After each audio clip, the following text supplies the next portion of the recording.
¿Me escuchan? Sí, ahí Sí, se sí, ve. sí, Sí, ahora sí, está. sí. Sí. Perfecto. Bueno, vamos a empezar. Bueno, como les había dicho, hoy vamos a avanzar un poquito más con el tema de la plasticidad, ¿sí? Pero nos vamos a centrar en, en lesiones adquiridas, digamos. Vamos a hacer un pequeño repasito de lo que habíamos visto anteriormente para recordar, ¿sí?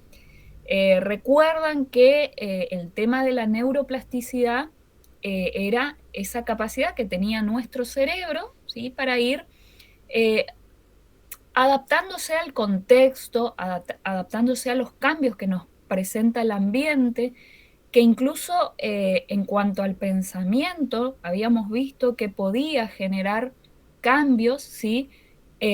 Tanto en nuestra estructura como en la función de lo que pasaba dentro de nuestro cerebro. ¿Recuerdan eso? Sí, sí, sí, sí, sí, sí. Bien, entonces, esto de que implicaba cambios neuronales, tanto de forma estructural como funcional, ¿sí? Y que se veían más que nada en cambios a nivel sensorial, a nivel cognitivo, a nivel motor, etcétera, ¿sí? Y que esta capacidad que tenía nuestro cerebro, ¿sí? No era algo que ocurría en un momento determinado y se cortaba, sino que era algo que duraba toda la vida, hasta el día de nuestra muerte tenemos esta plasticidad cerebral, por tanto es un proceso continuo, ¿sí? Hoy vamos a asociar esta neuroplasticidad con pacientes que tuvieron una lesión, ¿sí? Un daño adquirido, y se va a entender esta plasticidad cerebral como ese conjunto de cambios, ¿sí?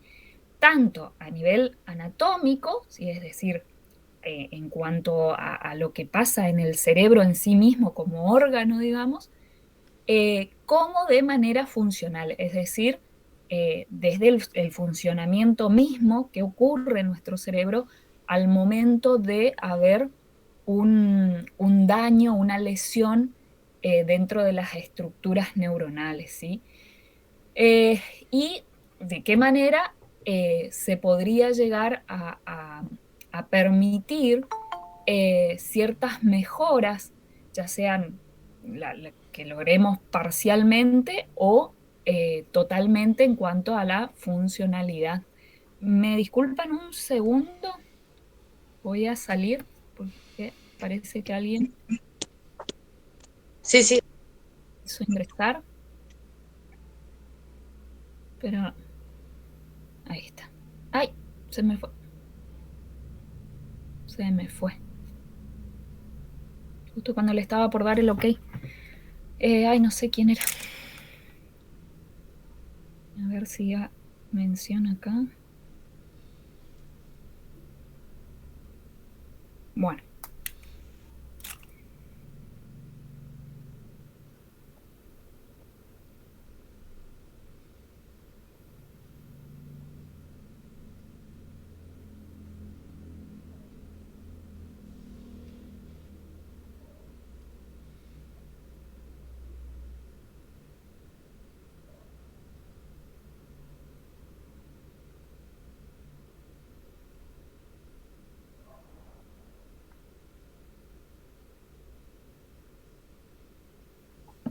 bueno, a ver. No sé quién estaba por... ¿Alguien vio quién era? Porque No, no, no pero alcancé a ver tampoco. déjele que insista, tiene que volver a insistir.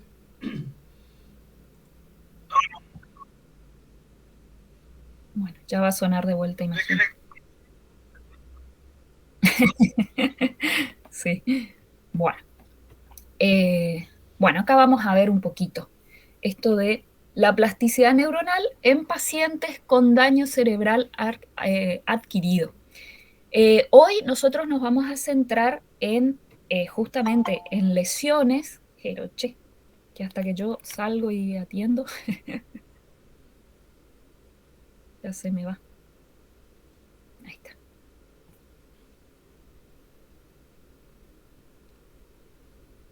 Buenas. Creo que son los profes de No sé Está en la escuela, quién profe. sería. alguien que está queriendo aprenderle a no tener Ah, bueno, aneurisma o algo por el estilo.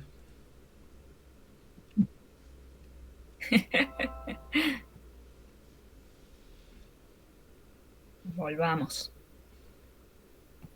Bien, como les decía, hoy nosotros nos vamos a centrar en la plasticidad en relación a personas que han tenido esto de una lesión, pero nos vamos a eh, centrar en cuestiones que no son degenerativas, es decir, ya sea Alzheimer, Parkinson u otras que vienen asociadas a lesiones degenerativas, ¿sí? Que son procesuales, digamos, eh, esas todavía no las vamos a ver hoy. Hoy nos vamos a centrar en justamente los daños o lesiones, ¿sí?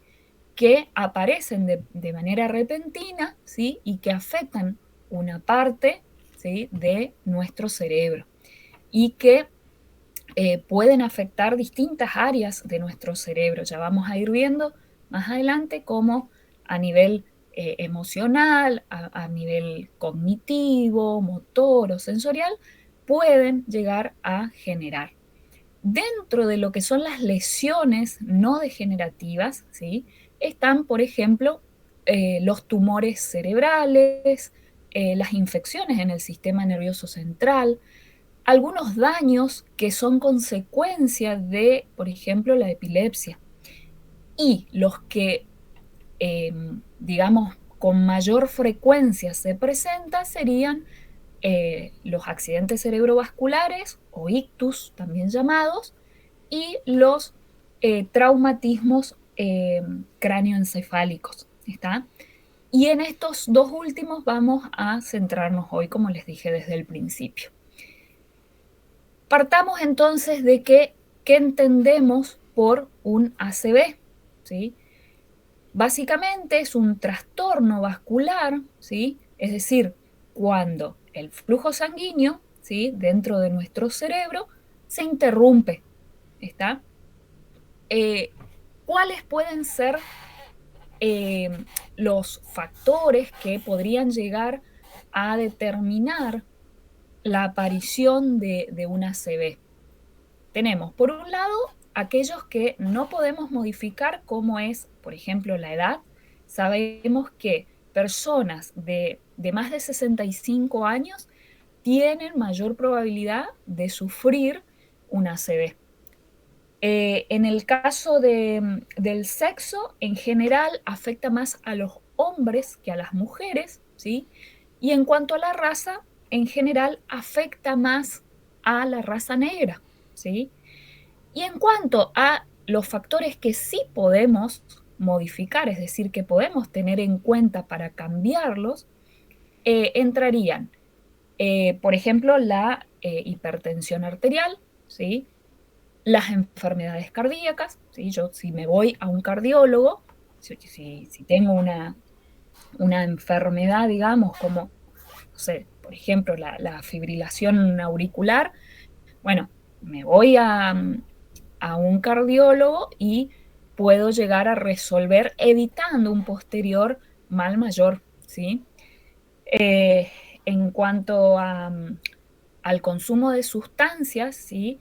De abuso, dice ahí, tenemos, por ejemplo, lo que es el alcohol, el tabaco o la cocaína, ¿sí? En el caso del tabaco, eh, digamos que acelera bastante el tema de eh, la aterogénesis, que en realidad es como la formación de tipo, a ver, como grasita, le diría yo, dentro de las arterias, ¿sí?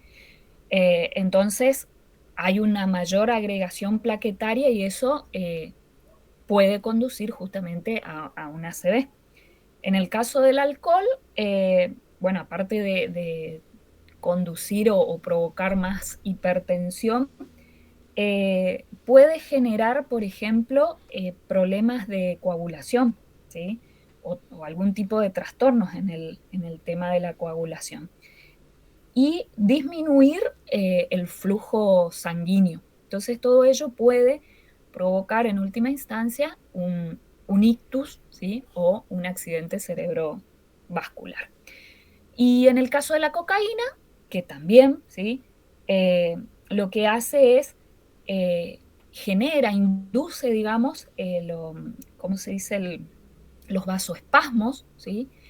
Que bueno, justamente el tema de llevar la sangre, bombear la sangre de forma correcta, se desnivela y hay inconvenientes, ¿sí? Y aumenta también el tema de la actividad de las plaquetas. Entonces, este tipo de factores, digamos, ¿sí? Si yo logro controlarlos, tendré menos probabilidad eh, de, eh, de sufrir una ACV en última instancia, ¿sí? Ahora bien, ¿cuáles son los síntomas en general? Creo que esto es bastante conocido en muchas eh, propagandas, incluso se ha visto, ¿sí? Que es el tema de cuando hay ya sea una debilidad de una parte, ¿sí? Del cuerpo o cuando vemos que una parte de la cara es como que se cae, ¿sí? El brazo no Claro, se... como que queda dormido. Exactamente, exactamente. El brazo o la pierna empieza a sufrir ese adormecimiento, el entumecimiento, digamos, es un llamado de atención, ¿sí? El hecho de estar confusos, ¿sí? De no estar, como que estar aturdidos, no saber exactamente si nos hablan, por ejemplo, es probable que yo no alcance a entender claramente o directamente no pueda emitir una conversación o pueda hablar de manera correcta, es decir, mi lenguaje se va a ver afectado, ¿sí?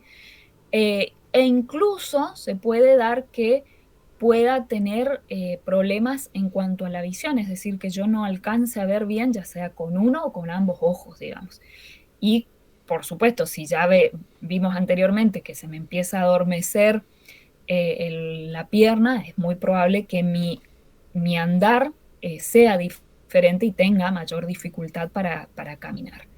Y después uno de los, puse a lo último, pero en realidad es uno de los primeros síntomas que aparece, es el dolor de cabeza muy fuerte, ¿sí? Se distingue porque el nivel es, llama la atención, digamos, no es un dolor normal, ¿sí? Y hay cierto grado de inestabilidad, de mareo, ¿sí? Ahora bien, dentro de lo que es los ACV tenemos dos tipos, ¿sí? El más común es el primero, el isquémico, ¿sí? Que es el que con mayor frecuencia suele aparecer, ¿sí? Fíjense que entre el 70 y el 80% de los casos sufren este tipo de ACV. ¿Y en qué consiste? En la, la obstrucción justamente a partir de quistes o de trombos, ¿sí?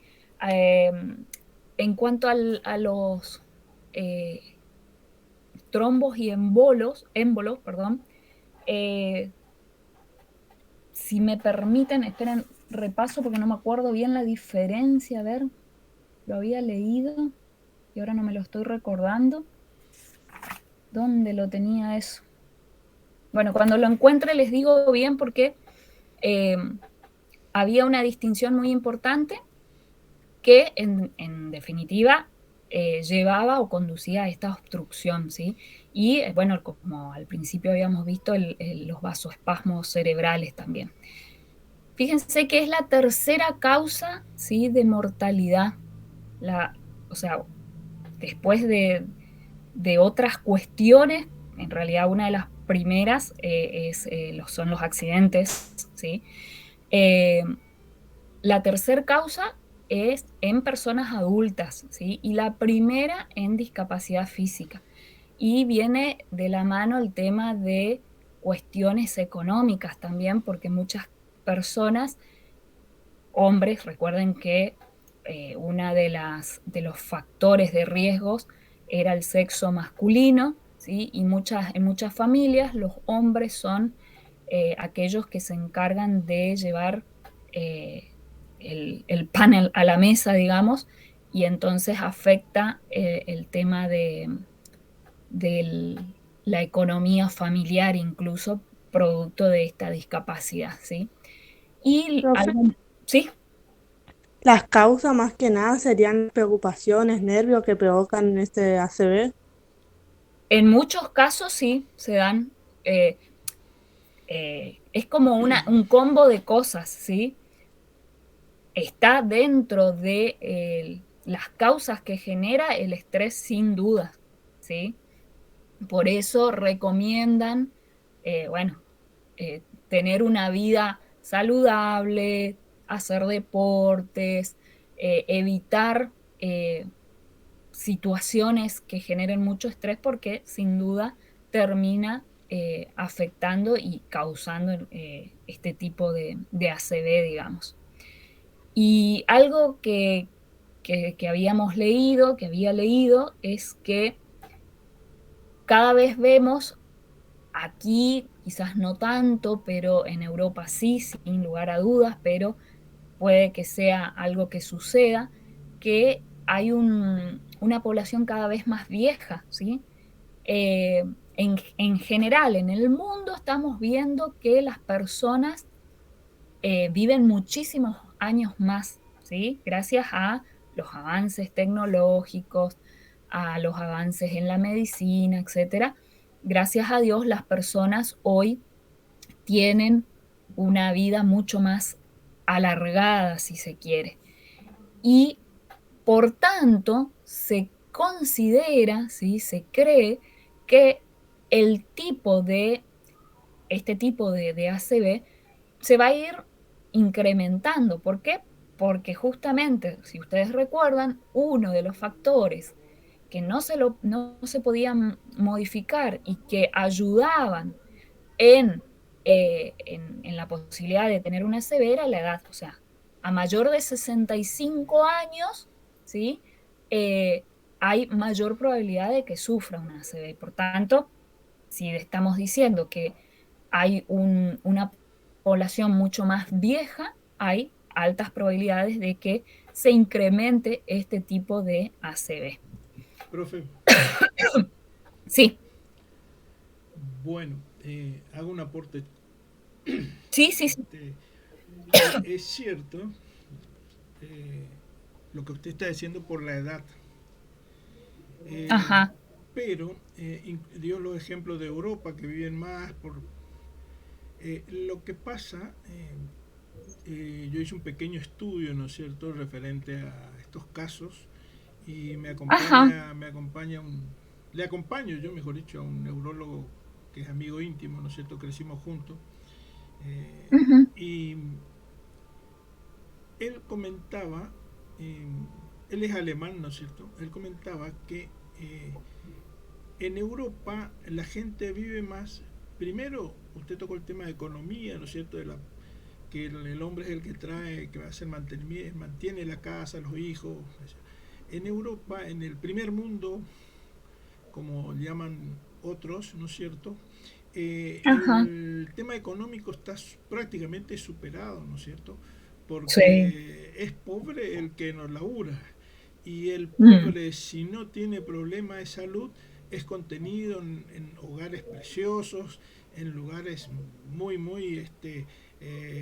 bien atendidos, ¿no es cierto?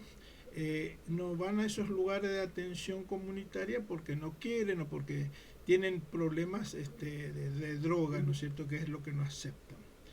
Por lo tanto, mm, el primer mundo, aparte de alimentarse bien, no sufren el estrés de la política, el estrés de los cambios gubernamentales, el estrés en fin, que es lo que también son personas que ya desde hace muchos años son muy intelectuales, ¿no es cierto? Le gustan la lectura, le gustan alguna participación en, en desarrollarse como persona intelectualmente o en el arte, ¿no es cierto? Incluso en la música, en la danza, cosa que acá, volviendo a nuestro ámbito, a nuestro Sudamérica, especialmente supongamos, vamos a hablar específicamente de Argentina, eh, las personas grandes están con un estrés desde que se despiertan hasta que se acuestan y a veces ni duermen porque sigue, ¿no es cierto?, el tema de las Sí, preocupaciones. Es cierto, ¿no es cierto? sí, Es cierto que el cerebro, los problemas, los ACV, ¿no es cierto?, accidentes cerebrovasculares son muy frecuentes en la Argentina porque recién dijo Milagro por las preocupaciones, por el estrés. Sí, las personas viven muy estresadas, eh, sí, pensando en qué, si voy a cobrar, cuánto cobro mañana, si no cobro, qué hago, qué comemos, tengo mi hijo, etcétera. Es todas las preocupaciones y encima de todo eso, por allí uno va al trabajo y sufre los problemas que hay ahora de los robos y otras cosas. Entonces vivimos con un sí, estrés constante. sí, Amén de que hace un buen tiempo, este es un aporte interesante, en la casa ya no está mal la huerta de antes, ya no está mal los pollos, la gallina o la comida que nosotros antes teníamos casera. Ahora son todo medio que fabricada, por decir así, tienen muchos aditivos y no es la claro. misma alimentación de antes. ¿Sí? Y bien dijo usted el tema de la droga, el tema del cigarrillo, ¿sí? Que son, hay una estadística que sacó él, las mujeres, casi el 70% de las mujeres son por problemas de cigarrillo, de fumar, que era una Mm, forma que ellas decían, alegaban que era para salir del estrés, para pasar el claro, tiempo, para pasar el mal rato, ¿no es cierto? Que es común que me voy a fumar un puchito porque ay, acá están, en sí, fin. Y así también lo contrario, me voy a fumar un puchito porque estoy contenta, bueno, superamos esta etapa, vamos a relajarnos fumando un claro. cigarrillo. Y ahora Termina siendo un veneno. es claro. Y ahora que están queriendo meter el tema de la marihuana, por decir así, para uso medicinal, y no sé, no es que no esté de acuerdo, pero me da mucha preocupación, ¿no es cierto?, para el futuro, porque por mi lado Sí, no voy a Agustín, consumir. Y, en fin, es todo un bien, contexto que estamos viviendo preocupante, constante. Eh, sí, viendo sí, esto que sí, decía gracias, gracias. Agustín, a modo, no, seguí a modo de chiste, ¿no? Viendo esta parte, sí, de que las mujeres fumamos mucho y demás por preocupaciones y eso. Ahora, si se implementa la marihuana, si se fuma la marihuana es saludable, entonces dejan el pucho por la marihuana. claro. No ahí, sabes ahí qué es van peor. no, ese es medicinal, entonces ahí tienen, entonces no, van a evitar el cáncer de pulmón y a modo de Sí, chiste era Agustín, sí. seguí, perdón. Sí, realmente, bueno, la Argentina lastimosamente está pasando por un proceso bastante complejo, ¿sí? Y yo me temo que a mayor crisis económica, mayor crisis social va a haber y por ende mayor estrés, ¿sí? Y con esto volvemos y repito en realidad con otras palabras lo que vos estás planteando, Agustín, esto de que a mayor estrés, mayores probabilidades tenemos de sufrir una ACV. El tema es, ¿se acuerdan que ya con Manes habíamos visto esto de aprender a controlar y a manejar el estrés? La verdad que parece tan sencillo cuando lo dice, pero es tan complejo, realmente es tan complejo que, que no hablemos sobre No cuestiones. es, no es Sí, fácil porque se trabaja mente y cuerpo, pero quizá tu cuerpo sentís como yoga que está en plena tranquilidad con vos, pero tu cerebro dicta o dispara estímulos que dictan todo lo contrario. claro, sí. Y aparte tu entorno te está mostrando que hay otros problemas, si se quiere. Así que no podés escapar a esa realidad. A ver, otra vez puede ser que... a ver, Espérenme un segundo. Puede ser que ¿Esto va a subir hayan al aula, intentado profe? ingresar. Las diapositivas. Sí, sí, sí, sí, sí. Ahí está. Buenas tardes, Julia, ¿cómo estás?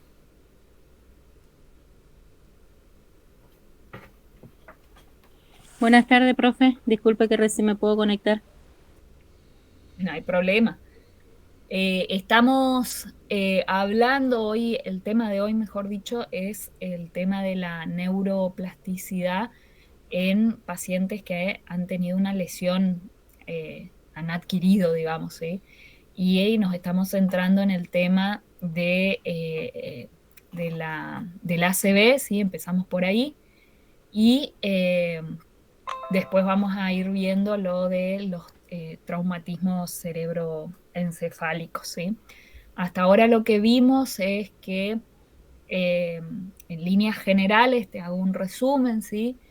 Eh, el ACV o ictus, que también llaman, ¿sí? Eh, viene de la mano de cuestiones que podemos modificar y de cuestiones que no podemos modificar. Entre las que podemos modificar está el tema de la hipertensión arterial, y eso tiene que ver con lo que consumimos, con lo que comemos, ¿sí? Las enfermedades cardíacas y después el consumo de ciertas sustancias, ¿sí? De abuso, como por ejemplo el tema del alcohol, el tabaco, la cocaína, ¿sí? Y después habían factores que no estarían dentro de nuestras posibilidades modificar, como es la edad, ¿sí? A mayor edad, mayores probabilidades se tiene de sufrir una ACV, ¿sí? Después de los 65 hay como mayores probabilidades. En el caso del sexo, el sexo masculino tenía, en cuanto a probabilidades mayores, ¿sí? De sufrir. Y en cuanto a la raza, el tema de la raza negra, ¿sí?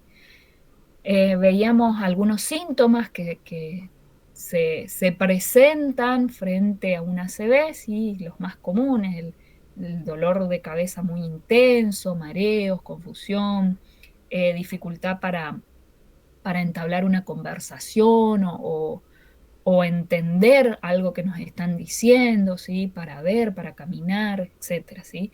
Y después lo que era la debilidad o el adormecimiento, digamos, de alguna parte de nuestro cuerpo, ya sea la cara, el brazo, las piernas, ¿sí? Y lo que estábamos viendo era que había dos tipos, ¿sí? de ACV o ictus, ¿sí? Que le llaman. Uno era el isquémico, que era el más común, ¿sí? El que se presentaba con mayor frecuencia, y el otro era el hemorrágico.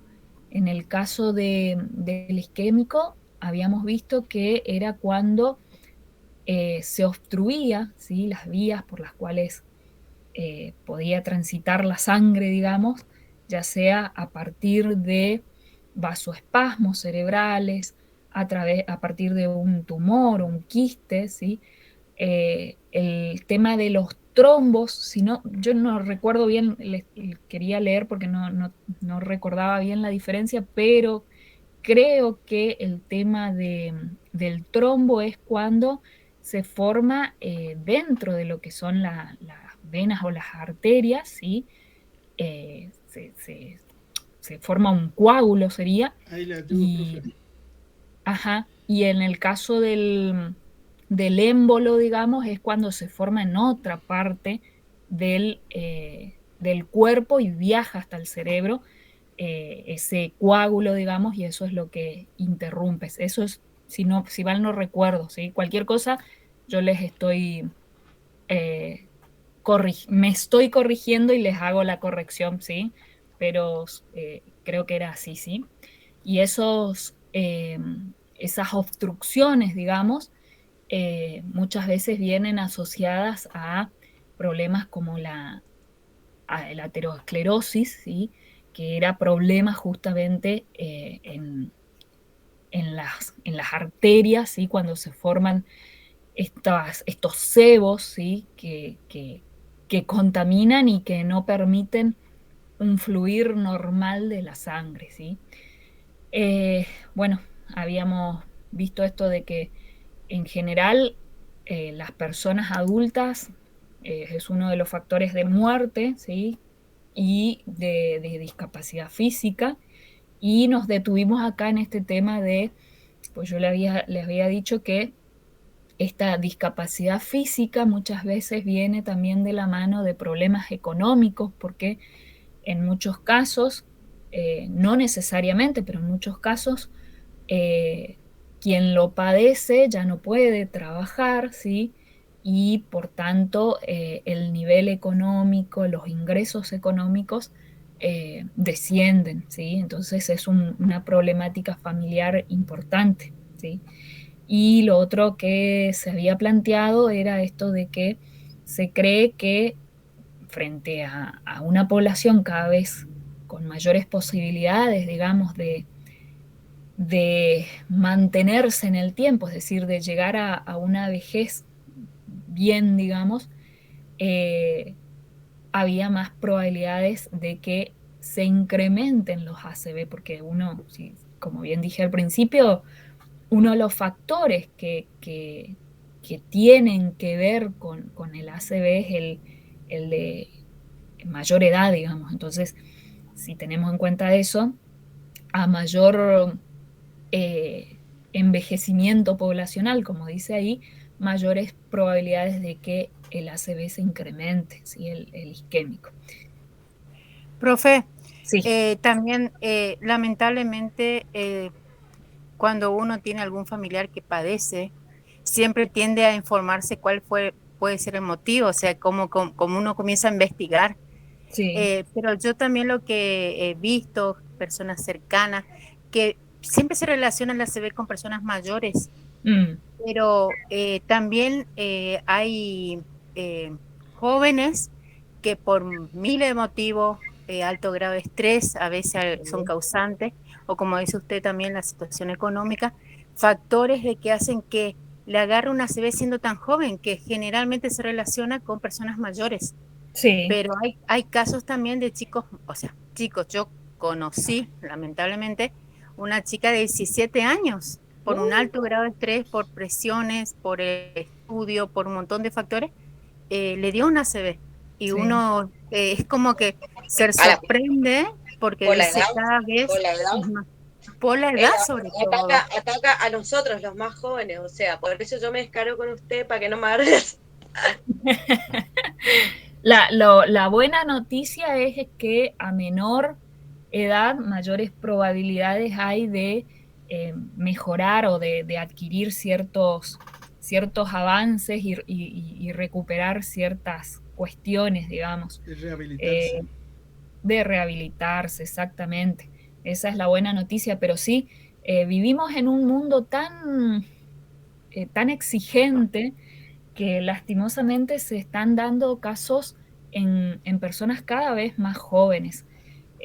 Yo en lo personal tengo la experiencia de mi papá, que a los 40 y algo tuvo una ACV, quedó hemipléjico y, y gracias a Dios creo yo que por la edad que tenía, eh, pudo superar y hoy no tiene nada. O sea, hoy no le quedó ninguna secuela aparentemente.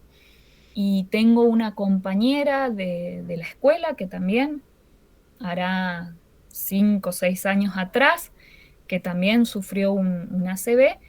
Y bueno, la verdad que después de un proceso bastante largo, logró recuperarse y bueno, esa es, me parece, la ventaja de la edad, digamos, que hay mayores probabilidades de recuperar ciertas funciones, lo cual es muy alentador, digamos. Profe, Sí, cortito, cortito. También otra de las que habíamos visto con Manes, ¿no es cierto?, en una charla que dio. Generalmente cuando nosotros, tantos varones como mujeres, se hacen los estudios y pasado cierta edad, los 40 ya, un estudio semestral por, qué sé yo, de todo el organismo, ¿no es cierto? Un chequeo, como llamamos normalmente. Eh, Hace poco, digamos, hace 20 años, 25 años, se comenzó también ya a hacerse los chequeos cerebrales, como mapeos, que hemos estudiado mapeos, etcétera, etcétera, otros estudios cerebrales, para ver, ¿no es cierto?, cómo está funcionando todo el cerebro, ¿no es cierto?, porque es lo que da la orden directamente a todos nuestros órganos. Por ejemplo, le doy el caso, mi abuela tenía 80, 90 y pico, 92 años y no escuchaba bien, no oía bien, bueno, que la edad, que la edad, que la edad. Hasta que ella un día pidió ir a un médico para que le den el auricular. Ajá. Bueno, el médico le mandó a hacer el chequeo del oído, ¿no es cierto?, la audiometría. Le salió que escucha bien, que el oído Estaba todo bien. que funciona todo bien, los tímpanos está todo bien, que debe ser un problema neurológico. Vuelta al Mirá vos. neurólogo, el neurólogo le dio 2 pastillitas, no me pregunte cuál fue, y ella en 4 meses empezó a escuchar bien, o sea que tenía un problema neurológico y con 2 pastillitas solucionó su problema de escuchar y de poder compartir una conversación, de poder hablar por teléfono, en fin, es lo que también nosotros no nos hacemos. ¿No es cierto? Ese chequeo neurológico, ese Claro. mapeo Sí, cerebral tendríamos que exigir. tendríamos que empezar a pedir eso, ¿no es cierto? Bueno, eso era todo. Sí, sí, sin dudas. Sí, muy buen aporte, Agustín. La verdad que debemos exigir. No sé qué le pasa a mi computadora que se me sale. A ver. Tiene una CB. Sí, pobrecita. Eso sí que no hay prenda que no se parezca a su dueño, pobre. Está muy cargada. Bueno, Estamos igual, vamos a... profe, porque ayer con Milagro estábamos haciendo un trabajo práctico y se me apagó. No, dijimos las dos, chau, perdimos el documento que estábamos haciendo. Ay, por Dios. Que eso sí que vivimos en un estrés. No, Porque casi eso me muero, causa estrés. pero al tener, gracias a Dios, conocimientos de Microsoft Word, me fui a papelera y me guardó, así que ahí lo recuperé y gracias a Dios ya le mandé y compartí a mis compañeros, así que no se perdió, pero casi nos causó sí una... Sigamos, profe. Sí. Bueno,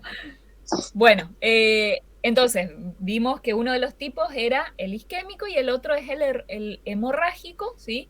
Que es cuando se rompe un vaso sanguíneo, ¿sí? Dentro de nuestro cerebro y que genera ya sea un cuadro de edema, una compresión cerebral o espasmos en los vasos sanguíneos, en la zona de penumbra, le llaman algunos, que son en los vasos sanguíneos que están alrededor del lugar donde se lesionó realmente, ¿sí?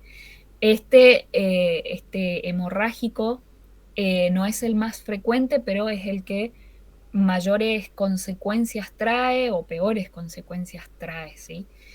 Y bueno, y en relación a los traumatismos cerebroencefálicos, tenemos que, bueno, es cuando se da una lesión justamente en nuestro cerebro, ¿sí? Por una fuerza que es muy, muy fuerte, ¿sí? Que viene de afuera. Y acá yo aclaré que puede ser tanto por aceleración o desaceleración, ¿sí? Ya sea que golpeemos contra algo, ¿sí? Y el impacto mismo nos genera esa lesión, como el impacto dentro del cerebro cuando hay una aceleración muy rápida. ¿Vieron cuando hay un accidente, por ejemplo, en el auto, ¿sí? Esos latigazos que hacen nuestra cabeza, no sé si han visto, digamos, esos La movimientos nuca, muy abruptos, ¿sí? de Que la nuca. no alcanzamos a golpear contra nada, pero el hecho de ese movimiento tan abrupto puede llegar a generar una lesión en nuestro cerebro, ¿sí?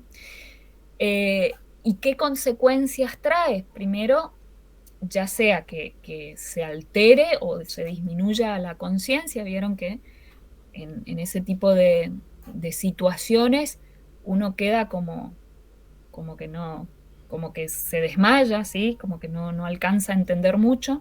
Yo, profe, yo tuve un conocido que tuvo un accidente parecido en la moto por el casco, fue lo que le lleva a provocar ese movimiento abrupto y no le produjo mucho nada en lo que es cabeza, sistema nervioso, pero sí lo que es motriz, le Ah, afectó en la motricidad, ah, es decir, afectó un nervio de la cabeza, llegó a tocar un nervio, pero no, como que se descolocó, pero no tuvo ACV, o sea, como dice usted, perdió el conocimiento en el momento, pero claro. no tuvo ninguna, ¿cómo es? No le pasó nada después, Claro, bueno, pero como fue le una pasó a su papá, lesión. recuperó.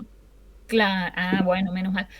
Fue una lesión en Sí, sí, una sí. área motora, entonces, que lo que condujo a que, Eso. claro, sí, sí, Ahí está, eso, en un área motor.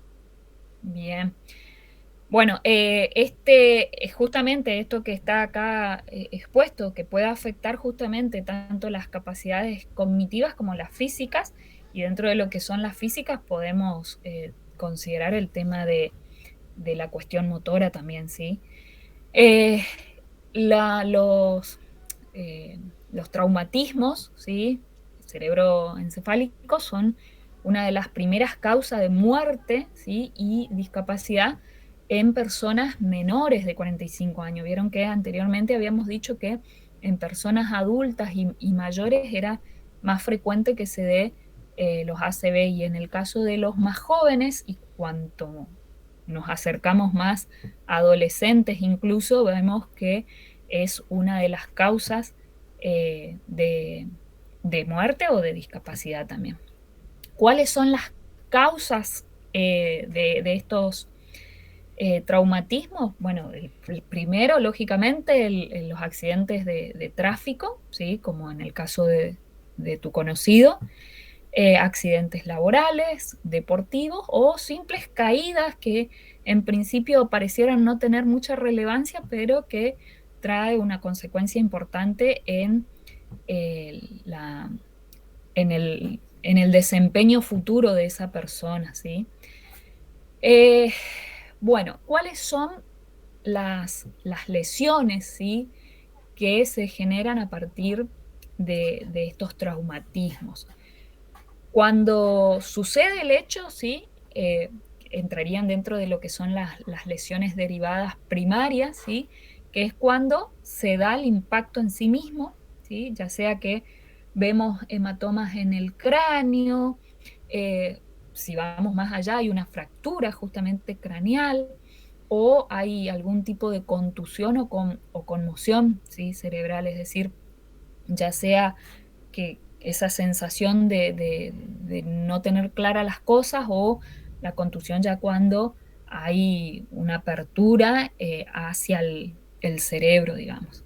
Y acá están las primarias entonces, las abiertas, ¿sí? Cuando ya el cerebro queda expuesto, ¿sí? Hay una perforación, dice ahí, del cráneo, ¿sí? La dura madre se rompe, ¿sí? Hay una herida tisular, es decir, del tejido nervioso, y genera ciertos síntomas muy específicos, ¿sí? que, eh, bueno, que hay que tratarlos a partir de un especialista. Y después pueden ser lesiones que son cerradas, que ahí dice son producto de fenómenos de la aceleración o la desaceleración, que pueden generar que haya una pérdida de conocimiento, digamos. Y después, ¿sí? Veíamos que teníamos el tema de las secundarias, lesiones derivadas secundarias, que ya es cuando se ven afectadas, ¿sí? Algunas venas, algunas arterias, ¿sí? Y que son después de haber sucedido el accidente, digamos, como que vienen a trasmano, digamos, y que se presentan un tiempo después, digamos, y que generan ciertos síntomas, ¿sí? Que, bueno, lógicamente despiertan el interés de quien lo padece y que, por supuesto, implica ver a un neurólogo o un especialista, ¿sí? en la materia.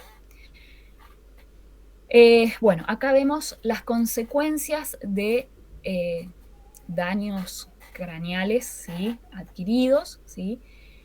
que van a variar, dice ahí, según, primero, características de cada individuo, ¿sí? y por el otro lado, según el tipo y la gravedad de la lesión, ¿sí? Cuando hablamos de consecuencias en cuanto al área cognitiva, ¿sí? vamos a ver que hay problemas atencionales y con ello viene de la mano problemas de memoria, ¿sí? Esto probablemente va a ser algo que en un momento dado va a empezar a llamar la atención, ¿sí? tanto de quien ha sufrido la lesión, digamos, como las personas que se encuentran a su alrededor, ¿sí? Junto con los problemas de atención y memoria viene de la mano también el tema de trastornos de aprendizaje, ¿sí? También pueden darse problemas en cuanto a la comunicación, al lenguaje e incluso a la capacidad de razonar, que provoca, digamos, un sentimiento de no sé, de qué me está pasando, digamos, ¿sí? Eso es lo que despierta un interés por tratar de resolver los problemas, ¿sí? En cuanto a la apraxia y a la agnosia, sí, son dos situaciones en las que uno o no tiene la posibilidad de recordar, por ejemplo, ciertos nombres de cosas, ¿sí? Uno empieza a olvidar, quiere decir algo y no le sale, ¿sí? Es un problema que por supuesto genera mucha frustración, ¿sí? Y en el caso de la apraxia, digamos, también que afecta al cerebro, digamos, y es cuando alguien me dice algo y yo entiendo el pedido, pero no lo puedo llevar adelante, digamos, hay ciertos problemas en cuanto a la realización de los movimientos, si se quiere, ¿sí? Entonces, lógicamente, estas cuestiones generan mucha frustración y digamos que conlleva a un mayor grado de estrés inclusive, porque imagínense no saber qué es lo que te está pasando, no poder expresarte de manera correcta, ¿sí? Y bueno, lógicamente, como todo lo anterior, implica que yo tenga que ver un especialista para que me ayude, ¿sí? A resolver esas situaciones, digamos. Y bueno, el síndrome de iminegligencia, ¿sí? que es esta dificultad que tienen algunos sujetos que han padecido algún daño, ¿sí? alguna lesión, en esto de poder orientarse, ¿sí? Actuar de forma orientada, ¿sí? La orientación se pierde en este tipo de situaciones. Después vamos a déficits motores, ¿sí? Bueno, habíamos visto el tema de la coordinación, el tono muscular. Recuerdan que en el caso de los ACV, los sujetos pierden esta capacidad de mantener y de mover ciertos músculos, ciertas partes del cuerpo, ¿sí? Entonces se refleja en la incapacidad de moverse, ¿sí? Alteraciones de equilibrio, coordinación y tono muscular se ven afectados, ¿sí? esto del movimiento, la velocidad y ahí dice la longitud del paso. No pueden dar pasos normales porque pierden esa capacidad, ¿sí? Dice ahí reducción del tiempo de apoyo, ¿sí? Sobre la pierna afectada, ¿sí? Ya lógicamente al perder el tono muscular, que es la musculación es lo que nos ayuda a sostenernos, al verse afectado eso, se genera problemas para poder apoyar y en general se tiende a no poder evitar esa problemática, digamos. Y en cuanto a problemas en la musculación, también viene de la mano el tema de la disartria, ¿sí? Que es cuando no podemos, por cuestiones musculares justamente, eh, hablar de manera correcta, ¿sí? Porque no podemos modular bien la boca, si se quiere. Y también, por supuesto, afecta el tema de, al momento de masticar o de tragar, ¿sí? También los músculos de lo que sería la garganta, digamos, se ven afectados. Entonces, fíjense cómo en distintos aspectos puede generar ciertas problemáticas o déficit a nivel motor, ¿sí? En cuanto a consecuencias en el área emocional, ¿sí? Tenemos que hay desánimo, hay esta sensación de depresión, mayor grado de agresividad en algunas personas, mayor sensación de estar irritable, de no tener mucha paciencia para nada, y algo que repercute en la posibilidad de que esa persona se rehabilite es que en realidad él no es consciente realmente de lo que está padeciendo, ¿sí? Entonces se vuelve muy dificultoso esa posibilidad de rehabilitar en esas cuestiones emocionales, ¿sí? Y en cuanto a el tema de los déficits sensoriales, como les dije anteriormente, mi papá sufrió un ACV y a él le dio una hemiplegia, es decir, una parte de su cuerpo quedó entumecida, perdió el movimiento, ¿sí? Todo, hubo un claro déficit motor, digamos, pero por supuesto de la mano iba el déficit sensorial, es decir, no sentía nada, no podía mover por lógica, y si fue en el ACV fue en la parte, en el hemisferio derecho, afectó toda la zona de la parte izquierda de su cuerpo, ¿sí? Donde sufrió la parálisis, ¿sí? Algunos directamente no sienten nada, ¿sí? Por tanto tampoco pueden mover nada, y otros tienen algunos otros síntomas como el hormigueo constante, el dolor neuropático. Por ahí es cuando uno siente por ahí como que le quema, ¿sí?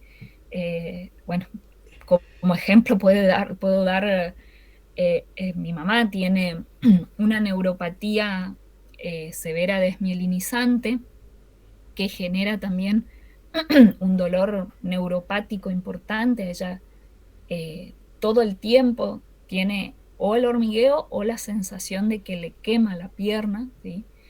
Y bueno, y también dentro de los déficits sensoriales están las alteraciones visuales, y acá aparece esto de la ceguera monocular, que es cuando uno ve como en un círculo, ¿sí? Es como que solo alcanza a ver una parte de lo que está mirando, digamos. No sé si se entiende, ¿sí?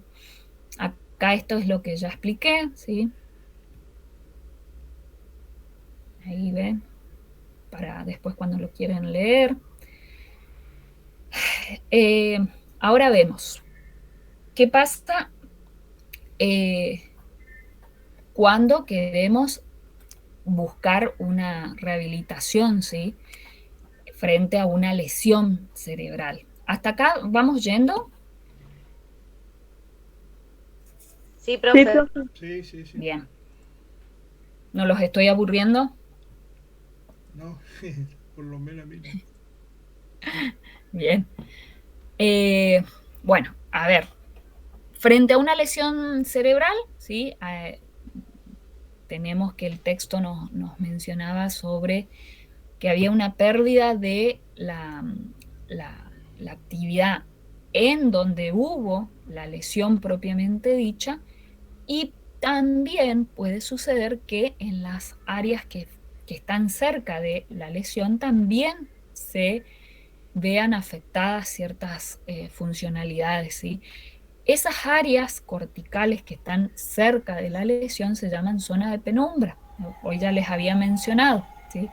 Y ahí lo que pasa es que eh, se disminuye, digamos, la circulación de la sangre, y por tanto, al no tener una buena oxigenación y la glucosa también se pierde, etcétera, empiezan a generar ciertos trastornos. Entonces, lo importante es que cuanto antes agarremos eh, una situación como esta, mayores probabilidades hay de que no se vean afectadas zonas mucho más amplias de las que en un primer momento se afectó, ¿sí? Por eso el, el aspecto del tiempo es sumamente relevante, porque a mayor tiempo, mayores probabilidades hay de que se vayan perdiendo más funcionalidades o se vayan generando otros trastornos, ¿sí? Porque eh, en general lo que pasa, y acá lo menciona, dice, hay una cascada de reacciones tóxicas si el cerebro, el cuerpo, en el afán de tratar de recuperar esa lesión, digamos, abre puertas que en realidad lo que pasa es que termina en última instancia afectando. Por ejemplo, los accesos al calcio, ¿sí? Se abren, y el calcio cuando es demasiado termina siendo tóxico y termina haciendo mal, ¿sí? Entonces, por eso la importancia de tener en cuenta, ¿sí?, el factor tiempo. Eh, Frente a esta pérdida, ¿sí?, frente a esta lesión que se genera, justamente aparece la neuroplasticidad, ¿sí? Esta reorganización neuronal que lo que va a intentar es compensar lo que se afectó y restaurar la función que ya sea que se perdió o que se afectó en última instancia, ¿sí? Empieza de afuera hacia adentro, es decir, se inicia en las áreas donde todavía no ha sido la lesión propiamente dicha, es decir, en la zona de penumbra. Entonces, en las áreas alrededor de la lesión se va a iniciar esta reorganización neuronal y se va a ir expandiendo a otras áreas, ya sea que sean del mismo hemisferio o que estén asociadas a esas áreas, digamos. Ahí dice zonas análogas del hemisferio contralateral, es decir, si acaso la lesión afectó, no sé, la parte visual, bueno, va a tratar de ver en el hemisferio contrario o en otras zonas, a ver si no está asociado, vinculado, como para tratar de evitar lesiones mucho más amplias, ¿sí? Eh, Bien, en cuanto a cuando vemos un daño cerebral adquirido, es esencial, digamos, tratar de rehabilitar cuanto antes, ¿sí?, las funciones que se dañaron. Ahí dice compensar la función perdida y optimizar las funciones residuales. Y lo que hace nuestro cerebro, nuestro organismo, digamos, es tener ciertos mecanismos propios, ¿sí?, que le van a ayudar justamente a resolver estos asuntos.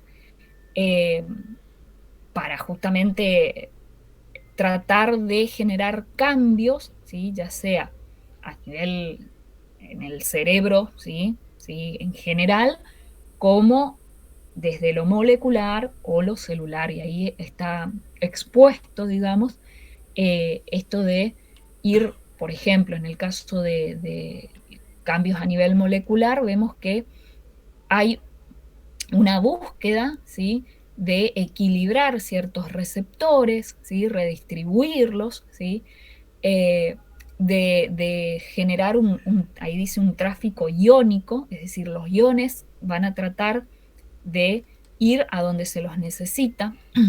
A nivel celular vamos a ir viendo cambios en cuanto a el número y dónde se ubican, digamos, esas conexiones sinápticas, ¿sí? Y también en cuanto a la estructura y el número de las dendritas, digamos, las espinas dendríticas, ¿sí? Y las ramificaciones axonales, o sea, dentro de lo que es una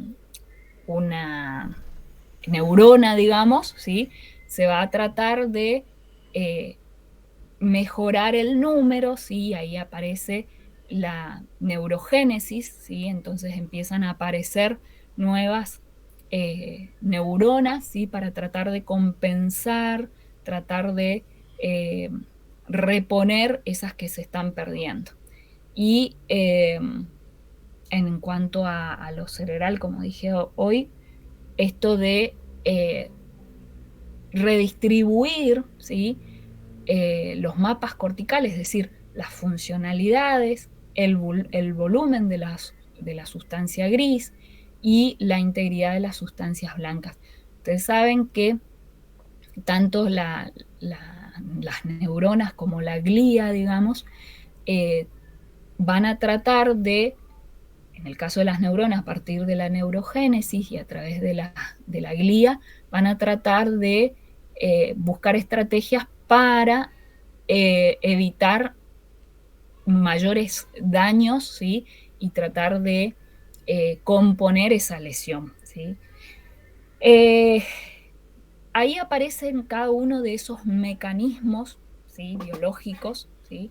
Uno de ellos es la diásquisis reversa, ¿sí?, que es esa actividad neuronal, ¿sí?, que lo que intenta es recuperar, ¿sí?, la función que se perdió, buscando lugares que estén conectados a esa lesión. Conozco un caso de una persona que tuvo un traumatismo craneal, ¿sí?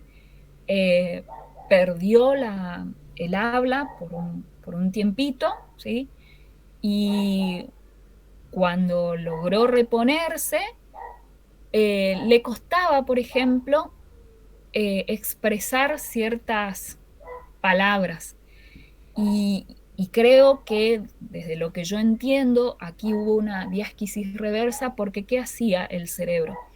Como no podía expresar ciertas palabras, buscaba alternativas. Por ejemplo, no lo podía decir en castellano, por ejemplo, la palabra pulpo, si bien podía caracterizar, podía decir ciertas cuestiones asociadas a esa palabra, pero no era capaz de decir el término específico. Entonces, por ejemplo, lo decía en inglés, ¿sí? Es decir, buscaba, ¿sí?, el cerebro lo que hizo es buscar una zona que esté asociada, que esté conectada, ¿sí?, a esa parte que tuvo la dificultad, y a partir de ahí poder restablecer ciertas conexiones. Después está, bueno, la supersensibilidad de denervación, ¿sí?, que es cuando hay un mayor o un aumento, digamos, de la respuesta neuronal, ¿sí? Y entonces hay como una mayor recepción de sensaciones, o sí, básicamente de sensaciones, ¿sí? Y eso ayuda a que en el caso de las neuronas, digamos, pueda responder mejor frente a ciertos estímulos. En el caso del desenmascaramiento sináptico, ¿sí? Es cuando, o sea, en estado normal, digamos, hay redes neuronales que no están funcionando básicamente, pero que cuando se presenta una lesión determinada, lo que sucede es que se activan, ¿sí? Eso que parecía estar dormido se activa y eso hace que aparezca. Entonces sería como una vía alterna a la que se pierde, ¿sí? Aparece como una vía aparte. Después, bueno, aparece esto de la potenciación a largo plazo, que es la reorganización neuronal, ¿sí? Ya sea la sináptica, digamos, que lo que trata es de crear nuevas sinapsis, ¿sí? Es decir, trata o de mantener las pocas que hayan quedado, ¿sí? Y ahí las glías, por supuesto, toman un papel muy importante, como de ir creando nuevas conexiones, ¿sí? Y ahí nuevamente la neurogénesis es esencial, que viene de la mano de esta sinaptogénesis, ¿sí? Reactiva, dice, o ramificación, que es cuando crecen justamente terminaciones dendríticas, ¿sí? Y que, bueno, ayudan, digamos, a que se vayan gestando y generando ramificaciones, ¿sí? Que ayudan a que aparezcan mayores número de conexiones, ¿está? Y la última es la colateralización, ¿sí? Que es cuando, bueno, nuevamente hay un crecimiento de nuevas ramas de, ¿cómo se dice?, de axones, ¿sí? Que, que son sanos, digamos, que vienen de otras neuronas, ¿sí? Que no han sido dañadas, entonces se toman de ahí como para tratar de reactivar una función determinada, ¿sí? Eso básicamente son algunas, yo no les voy a pedir, no se preocupen, es bastante amplio y denso, no les voy a pedir que se sepan de memoria cada uno de estos mecanismos, ¿sí? Que tiene nuestro cerebro vinculados a la plasticidad, pero sí para que entiendan que nuestro cerebro se toma de varias formas para tratar de dar lugar a esta restauración, a esta compensación frente a una función o alguna pérdida, ¿sí? Claro, ya que trabajan en simultaneidad, o sea, como que depende una de la otra sería. Exactamente, sí, sí, sí. Como ven ahí, digamos, nuestro cuerpo y específicamente nuestro cerebro, ¿sí? Vino preparado para dar batalla frente a situaciones extremas como estas, ¿sí? Que se plantearon anteriormente, ya sea a partir de una ACV, a partir de un traumatismo, ¿sí? Busca formas de compensar justamente las funciones perdidas, ¿sí? Y por eso, bueno, el caso de mi papá logró mejorar y hoy en día no tiene en apariencia o sea, no le quedó nada, digamos, tanto en el habla. Si bien él es gangoso, por ejemplo, ya era antes, o sea que no hubo distinción, pero no le quedó problemas propiamente dicho del ACV, por ejemplo. Y eso es, sin lugar a dudas, gracias a la plasticidad neuronal y también a la posibilidad, digamos, de tener una mente positiva. Ahí les dejo esto, después ustedes lo podrán leer con mayor detalle, más tranquilo. Profe, y comparto, agregos, y también puede ser que tenga la ayuda de lo que fue su cuidado, su salud, la edad. Claro, sin dudas, sí, sin lugar a dudas. El hecho de la edad primeramente. La contención familiar también es un factor que ayuda muchísimo, o sea que no es algo que no se deba tener en cuenta. Y esta capacidad de autosuperación también ayuda muchísimo. El tener el deseo de mejorar es un factor que frente a situaciones de lesión creo que puede ayudar, pero también, por supuesto, el tipo de lesión y, como habíamos visto, las características propias del sujeto, ¿sí? Es decir, si es una persona que no sé, tiene hipertensión y probablemente tenga mayores dificultades, no sé, cuestiones de salud repercuten, ¿se entiende? Hasta Claro. acá, ¿cómo están Sí, viendo? sí. Bien, profe. Bien. Todo bien, todo bien. Bueno. ¿Cuáles son los factores que afectan la plasticidad? Bueno, primeramente, hay personas, digamos, que ya nacen, ¿sí?, con ciertos genes que son propensos o que ayudan, digamos, a tener un mejor grado de plasticidad, ¿sí? Y que de alguna u otra manera participan para generar esa neuroplasticidad. Y ahí aparece la neurotrofina, los receptores neurotróficos de tirosina quinasa, ¿sí? Es súper raro. No les voy a pedir, no se preocupen, pero sí quiero que sepan de que hay cuestiones genéticas que colaboran en la posibilidad de mejorar, ¿sí?, frente a ciertas lesiones. Y después, cuestiones que no son genéticas, ¿sí?, como las que habíamos anteriormente. Si somos más jóvenes, habrá mayor probabilidad de que nos recuperemos. Si somos mujeres, también, ¿sí?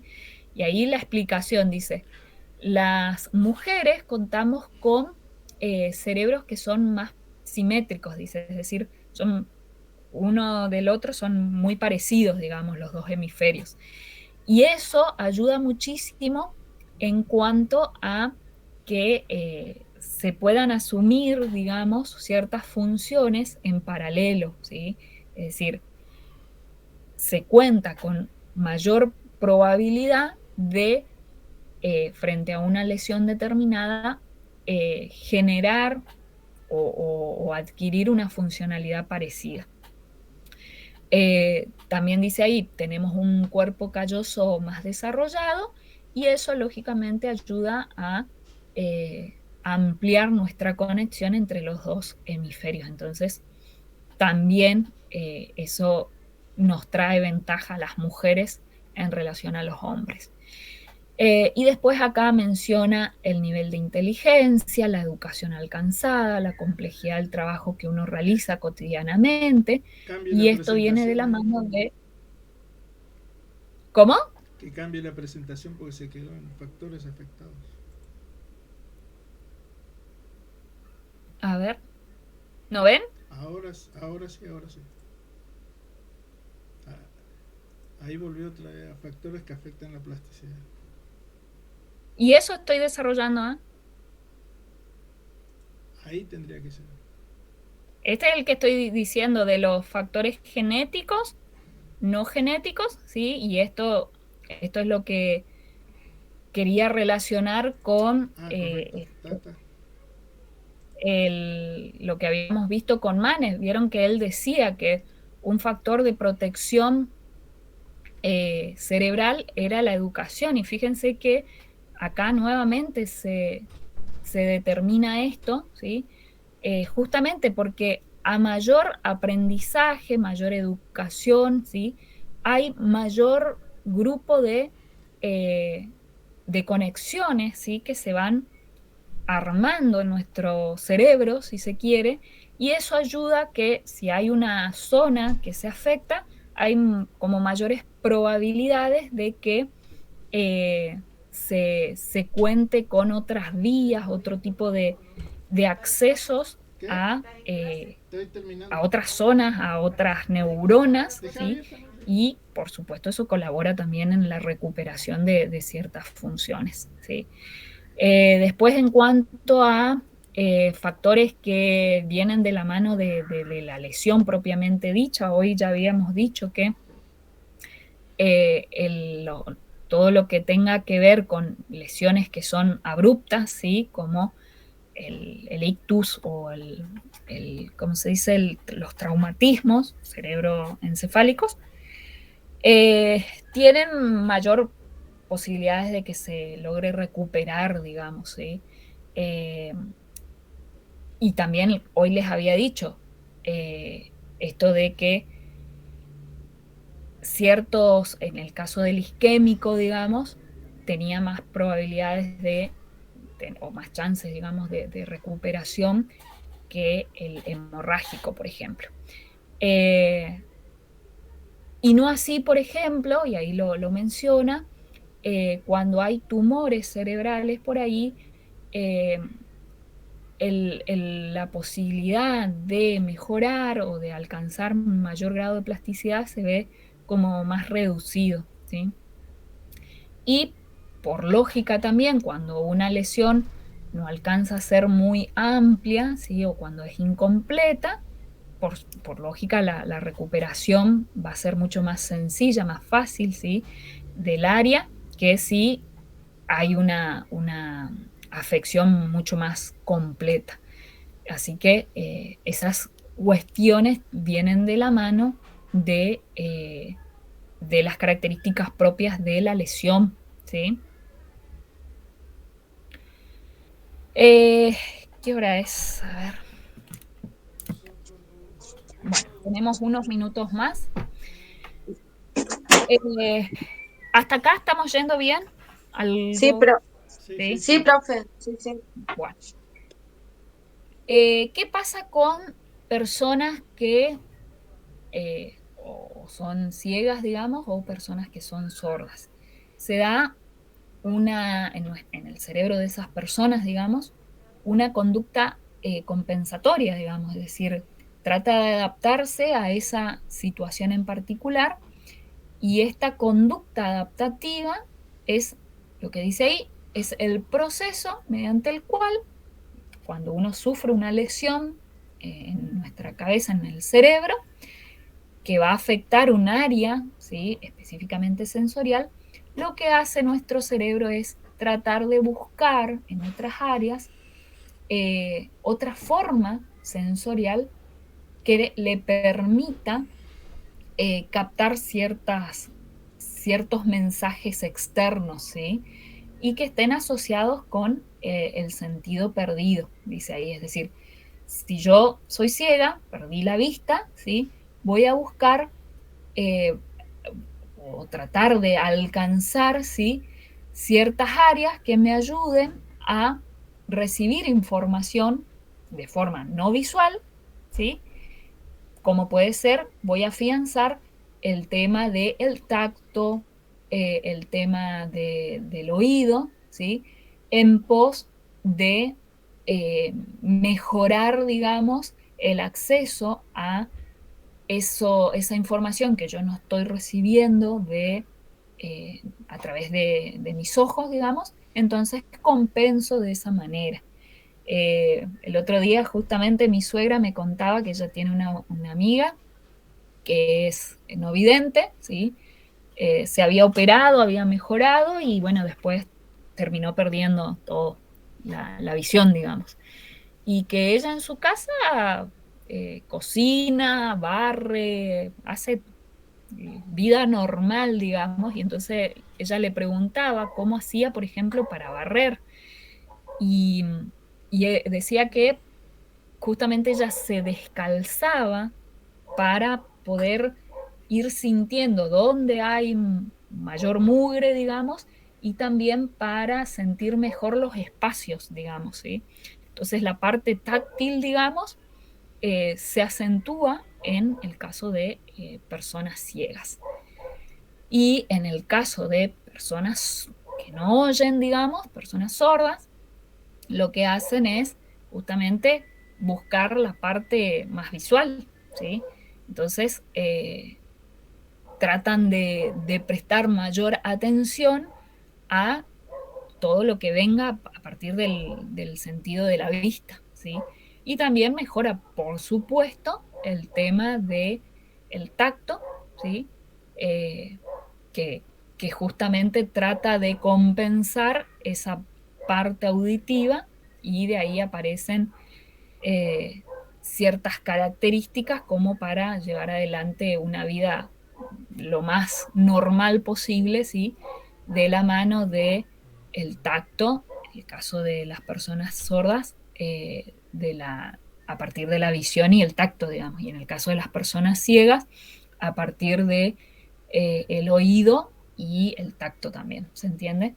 Entonces, es una forma que tienen las personas de compensar esa falencia, esa falta de una parte, digamos, un área sensorial específica,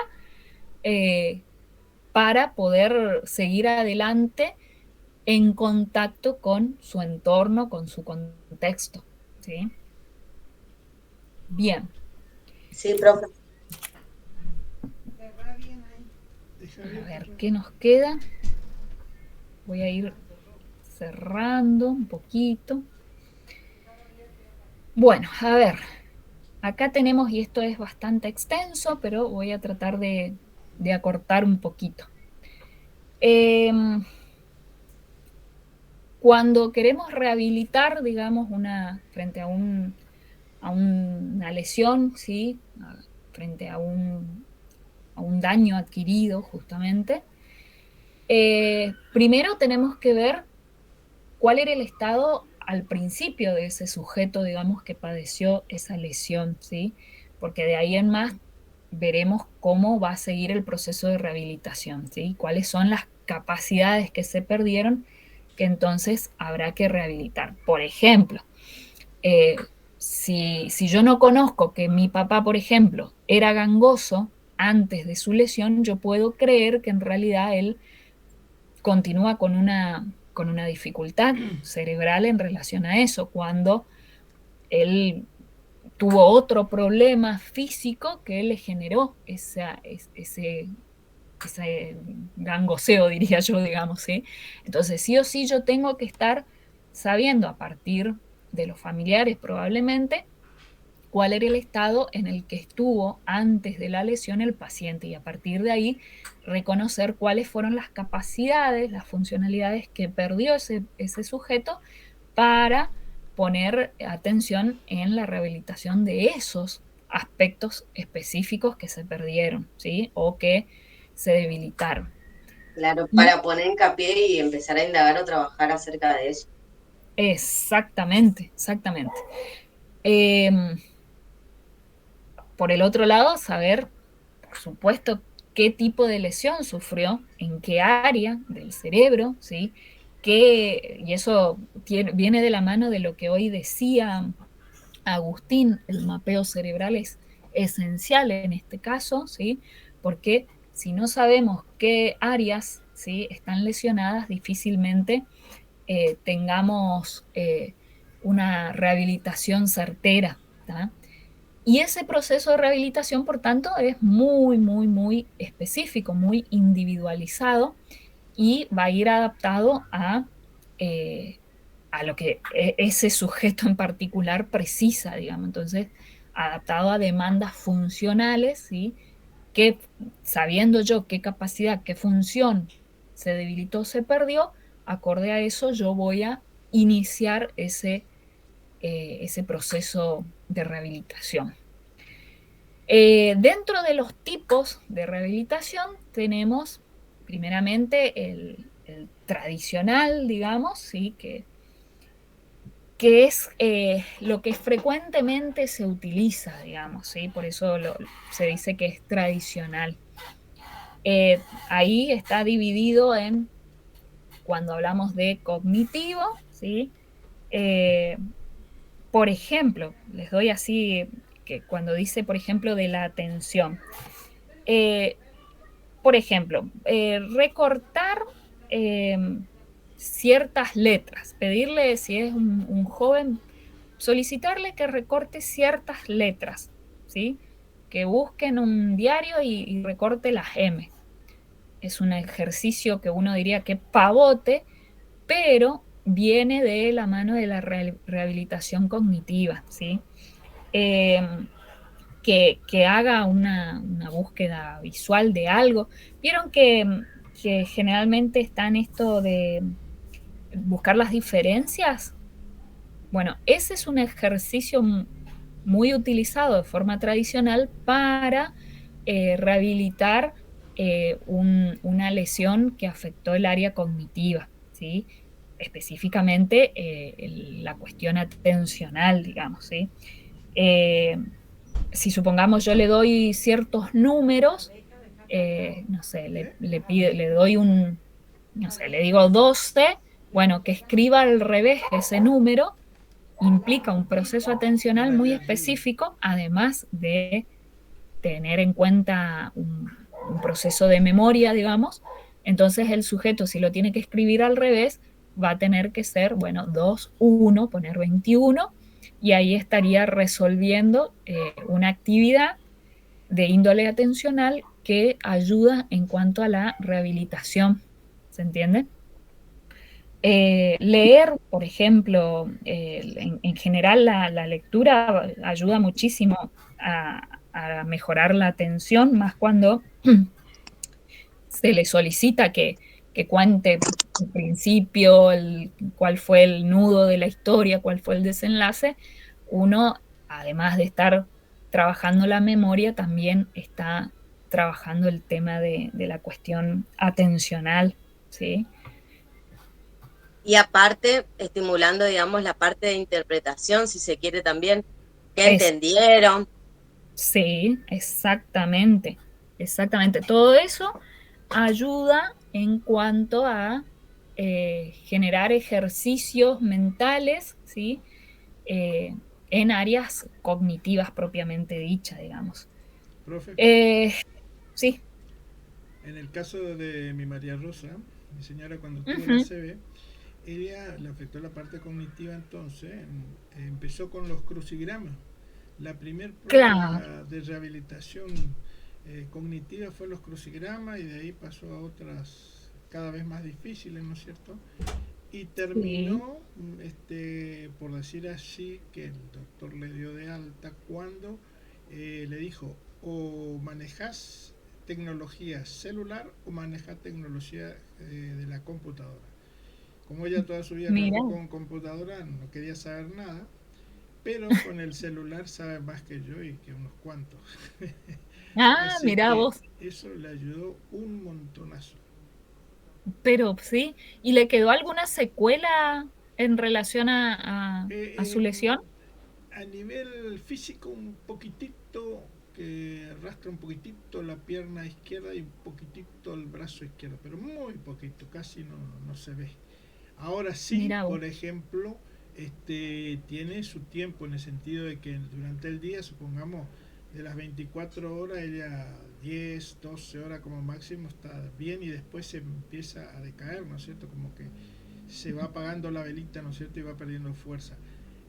Por supuesto, Claro. tiene una serie de medicamentos, sobre todo vitaminas, ¿no es cierto? Pero no, de 10 Mira vos. de un día que tuvo el ACV, que me dijeron, fue con derrame, por supuesto, por eso fue lo grave, tendría que estar muerta.